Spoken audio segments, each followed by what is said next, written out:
ইতিমধ্যে কৰাখিনিক আমি বৈধ বুলি বিবেচনা কৰিম নে নকৰিম সেইটো এটা সিদ্ধান্ত আমি চৰকাৰক ল'বৰ কাৰণে অনুৰোধ কৰিছোঁ। গতিকে আমি ইনভেষ্টিগেটিং এজেঞ্চিৰ পৰা আমি খবৰ লোৱাৰ তেখেতলোকৰ আনুষ্ঠানিক খবৰ আমাক দিয়াৰ লগে লগে আমি যিকেইটা এজেঞ্চি পৰীক্ষাৰ ক্ষেত্ৰত জড়িত হৈ আছিলে তেওঁলোকক আমি ডিসএংগেজ কৰিলোঁ, আমি আমাৰ আঁতৰ পৰা আঁতৰাই দিয়া। আৰু আমি এতিয়া পুলিচে নিজেই পাতিম কেৱল মাত্ৰ যিবোৰ ইকুইপমেণ্টছ আছে ট্ৰান্সপাৰেণ্ট ৰিক্ৰুটমেণ্ট পলিচিটো যিটো পলিচি সেইটো আগবঢ়াই নিবৰ কাৰণে যিখিনি ইকুইপমেণ্ট আৱশ্যক সেইখিনি আমি হায়াৰ কৰিম, কিন্তু আমাৰ পুলিচৰ মানুহে সেইখিনি ব্যৱহাৰ কৰিব লাগে। RFID আৰু বিভিন্ন video' issues, computerise issue, laser ইত্যাদি ধৰণৰ বিভিন্ন যন্ত্ৰপাতি ইয়াত ইনভলভ থাকে, সেইখিনি আমি নিজেই ভাড়া কৰি আনি পেলাই আমি পুলিচে নিজে পাতিম। আৰু পৰীক্ষাটো পুলিচৰ SI পৰীক্ষাটোৰ কাৰণে আমি ডিব্ৰুগড় বিশ্ববিদ্যালয়ৰ লগত যা যোগাৰ কৰিছোঁ। ইতিমধ্যে তেওঁলোকৰ লগত আমি যাৱতীয় আনুষ্ঠানিক কমিউনিকেশ্যন কৰা হৈছে আৰু আমি SOP উলিয়াই আছোঁ, এটা ষ্টেণ্ডাৰ্ড অপাৰেটিং প্ৰচিডিউৰ। আৰু ডিব্ৰুগড় বিশ্ববিদ্যালয়ৰ লগত আমি সেই মৰ্মে এটা MOU মেমৰেণ্ডাম অফ আণ্ডাৰষ্টেণ্ডিঙো কৰিম।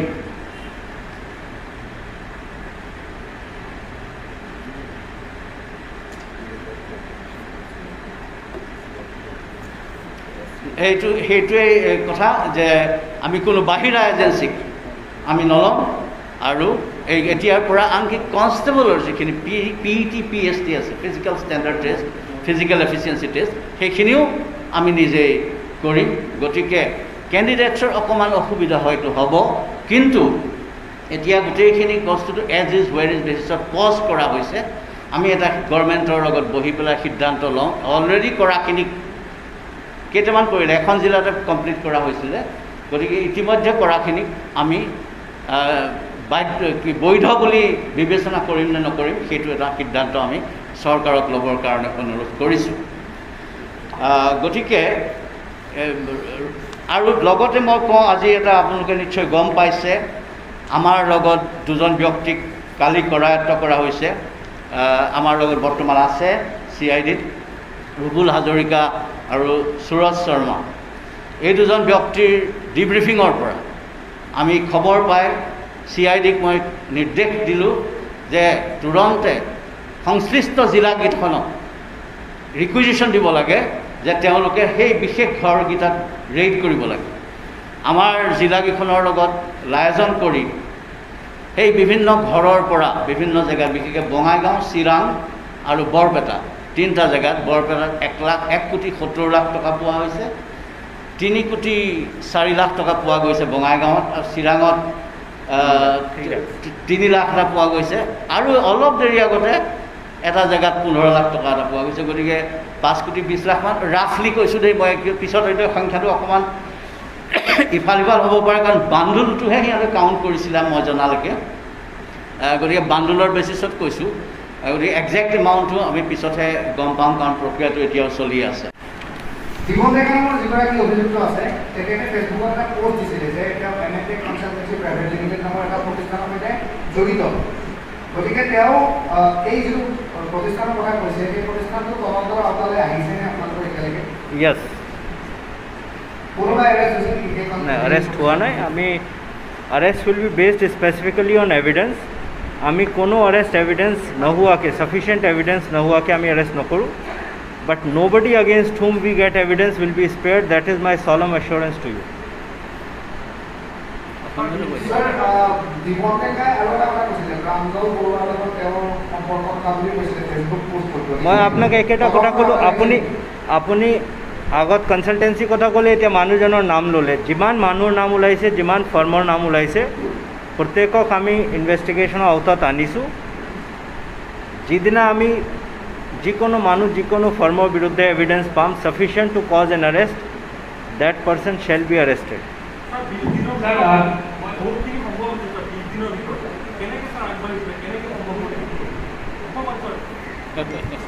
ইটছ আ ভেৰি, মই আপোনাক খুব ইণ্টাৰেষ্টিং কথা কওঁ যে first and foremost clear political direction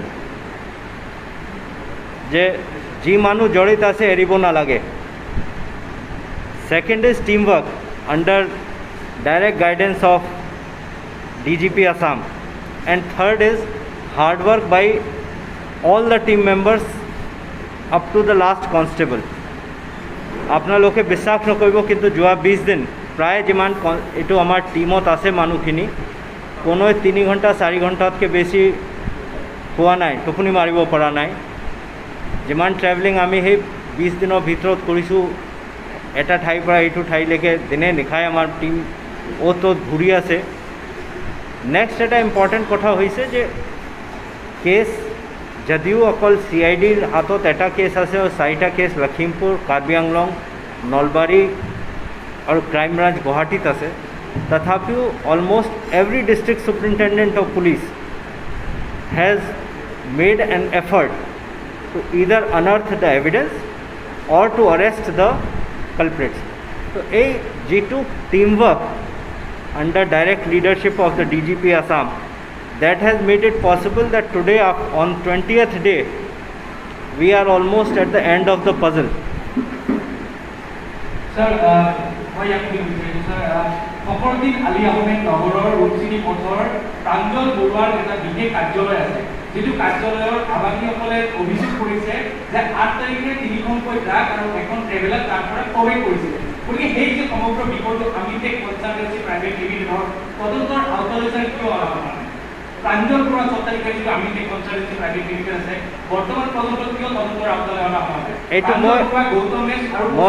মই আপোনাক অকণমান আগতে ক'লোঁ যে যিমান গোটেই তদন্ত প্ৰক্ৰিয়াত নাম আহিছে, ফাৰ্ম হওক মানুহ হওক, সবক তদন্তৰ আওতাত অনা হৈছে। তদন্ত আমি কৰি আছোঁ, আমি জানো আওতাত কোন কোন আহিছে, কোন কোন অহা নাই। তদন্ত would be absolutely on merit. Tadant would not be governed by what someone else says or wants. Evidence is the guiding factor, and as I had said earlier, investigation is completely and only answerable to the competent court of law and to no one else. Sir, আজি যে 5 কোটিৰ অধিক টকা উদ্ধাৰ হোৱা বুলি কৈছে, এই পইচাটো কোনে ক'ত কিয় ৰাখিছে, এই পইচাটো তাত কিয় ৰাখিছে, কোনে ৰাখিছে এইটো অকণ ক'ব নেকি? আমাৰ এজন আৰেষ্টেড একিউজ মানুহৰ ষ্টেটমেণ্টত যেনেকৈ ছাৰ কৈছিলে অলপ আগতে, তেওঁৰ এক্সামিনেশ্যনত এই কথাটো ওলাইছিলে যে এনেকৈ আমুক আমুক মানুহ ঘৰত পইচা আছে।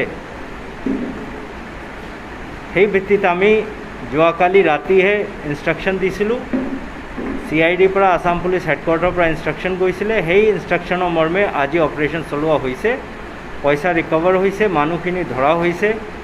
এতিয়া সেই পইচাটো ডাইৰেক্টলি সেইটো স্কেমৰ লগত জড়িত আছে নে বেলেগৰ লগত আছে নে সেইটো স্কেমৰ পাৰ্ট বেলেগৰ, এই কথাটো তদন্তৰ পিছতহে আপোনালোকক আমি ক'ব পাৰিম। স্যাৰ, যিটো আপোনাৰ এছএলএৰ প্ৰাক্তন অধ্যক্ষ আছিলে, তেখেতে এটা কথা কৈছিলে যে প্ৰতিষ্ঠানে পৰীক্ষা অনুষ্ঠিত কৰিব, তেওঁবিলাকে প্ৰশ্ন কাকত নাপায়, কিন্তু সেই প্ৰশ্ন কাকত ফাঁচিলৰ ঘটনাত ৰুবুল হাজৰিকা গ্ৰেপ্তাৰ হ'ল।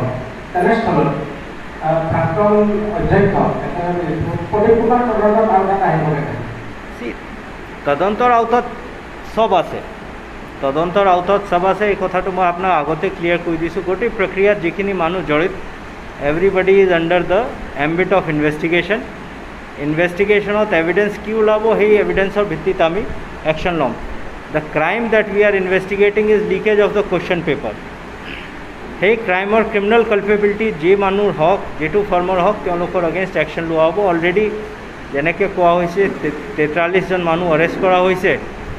এই গোটেই প্ৰক্ৰিয়াত যিখিনি আৰু ওলাব ইনক্লুডিং এভিডেঞ্চ, এইটো একশ্যন লোৱা হ'ব। এইটো ৰুবুল হাজৰিকাত শেষ হোৱা নাই, ৰুবুল হাজৰিকাতে শেষ হোৱা নাই, গতিকে আগবাঢ়িবলৈ আছে আৰু।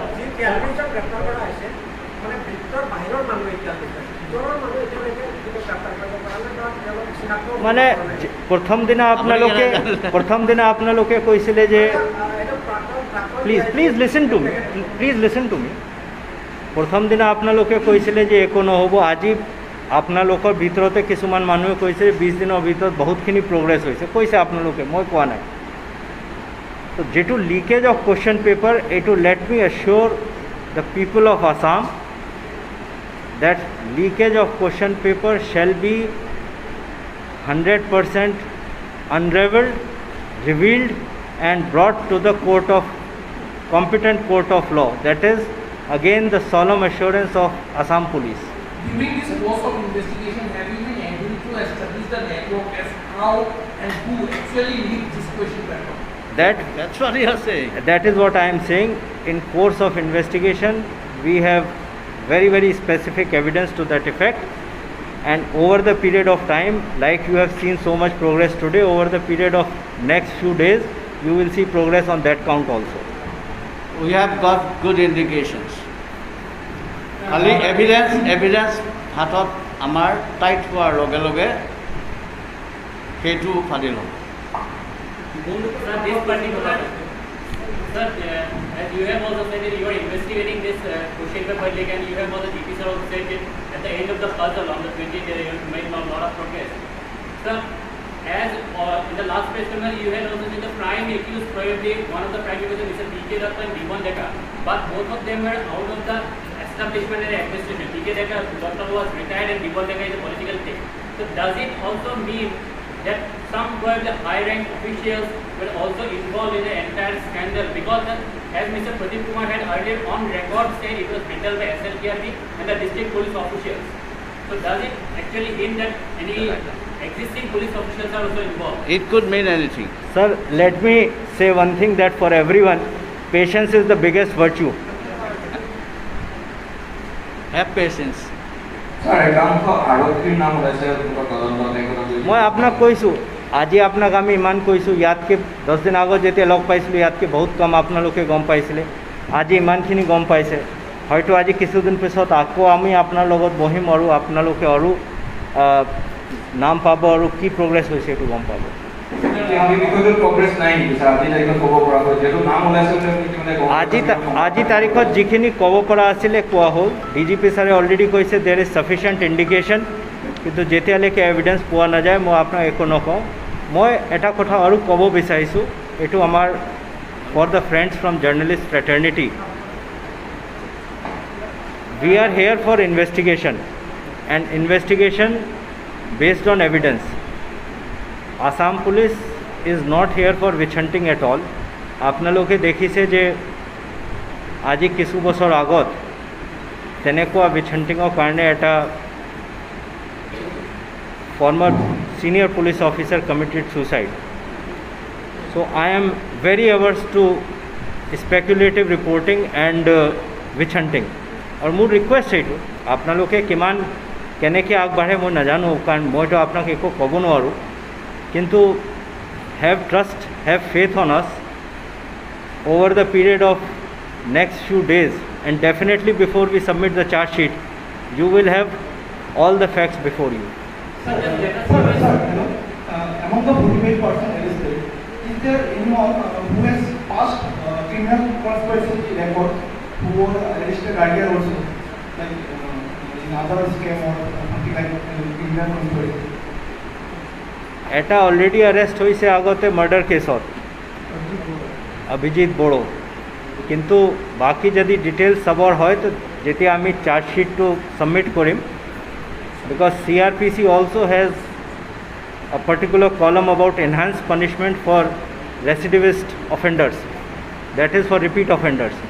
So যদি তেনেকুৱা আহে তেতিয়া চাৰ্জশ্বিটৰ টাইমত আমি নিশ্চয় সেইটো ইউজ কৰিম, because that has enhanced punishment ingrained into it. Plus we are also looking at any other conspiracy into this entire thing. As and when it comes up we will inform you. Any other conspiracy means, sir? Conspiracy is conspiracy. Anything else? Any other means, what are you looking at? Once the charge sheet comes you will come to know. আপোনালোকে কৈছে যে শ্ৰীলেগাল এইটো ভাৱ কৰিছে, জীৱন ডেকা কাপা প্ৰশ্নকাকত পাইছিলে।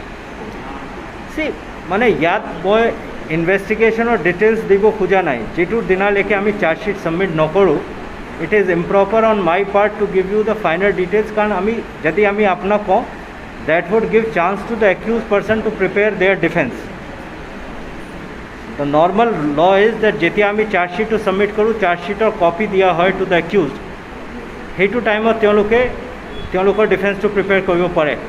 আজি যদি আমি আপোনালোকক ইমান ডিটেইলছটো ক'বলৈ যাওঁ তেতিয়া তেওঁলোকে এতিয়াৰ পৰা ডিফেন্স তেওঁলোকক প্ৰিপেয়াৰ কৰি জামিন ইত্যাদিত সেইটো ব্যৱহাৰ কৰিব পাৰে, সেইকাৰণে সেই ডিটেইলছটো মই আপোনাক ক'ব খোজা নাই।